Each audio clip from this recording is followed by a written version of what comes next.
Schleiter with Howdini.com, and today I'm going to show you how to put together a fall mixed container. Now what makes this a fall container is the plants that we've chosen. We've chosen plants that will all tolerate a light frost. The things that we're going to need are the plants, a pot big enough to accommodate all your plants, a shard or rock to cover the hole in the bottom of the pot, some potting soil, and some water. The first step is to take a shard, which is really just a broken pot. If you don't have a pot that's broken recently, you can just use a large stone big enough to cover the hole in the bottom of the pot without blocking it up. You want to make sure that the water can still get out. Place your shard over the hole and start adding some soil. Now I have a variety of sizes of plants here. A couple of them are quite large and some of the others are small, so I'm not going to add too much soil to the bottom. I chose a potting soil that has fertilizer already in it, so I don't have to worry about fertilizing. Now that looks like about enough. I'm going to start with one of the big plants. Give the pot a couple of squeezes to loosen the plant in it. Flip it, and there you go. This is pretty root bound, so I'm going to have to tear it up a bit, making sure to get the roots out. And place it. Placing it carefully, look for the best angle in the plant. Make sure that's in the direction of the focal point that you're going to be looking at the planter from. This needs a little bit more soil underneath it. You want to make sure that the level of the soil is about a ½ an inch below the level of the pot, so that when you water the pot, the water won't just run out, but it'll stay right in there where your plants need it. Next plant is this Salvia, which is a wonderful late blooming plant here in the north, perennial in some of the warmer areas of the country. Again, pretty root bound, so we're going to have a go at that. Get the roots really loosened well.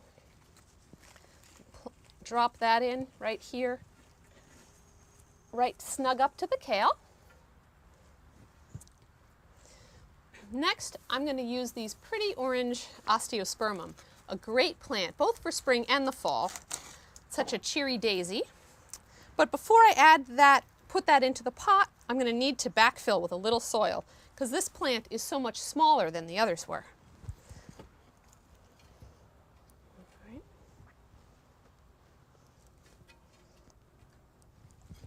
Okay, tuck that right here next to that great purple kale, so you have the wonderful contrast, and the little bit of blue in the eye gets picked up by the cabbage. It's really nice to consider all those little details when you're putting together a mixed container. It really can make a big difference in how pretty it looks when you're done. Add another osteo. Oops. Now a little more soil to hold everything in place as we go.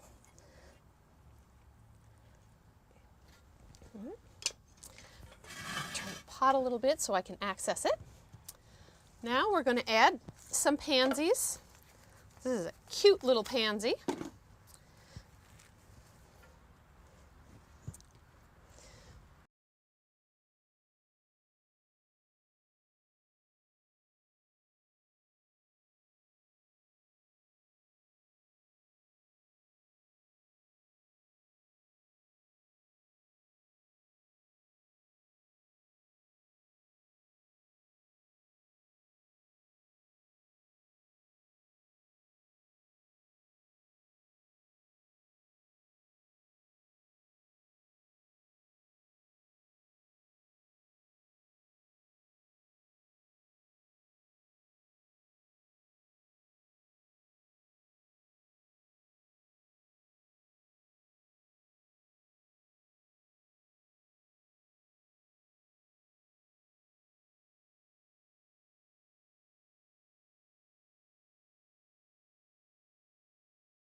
Now the last step is to water.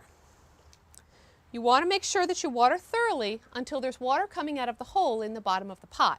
Make sure that's always how you water. It's much better to water fewer times thoroughly than to do it all the time, just a little bit. There you have it. we have something beautiful to sit on the front step from now until the frost comes. I'm Kristin Schleiter with Howdini.com.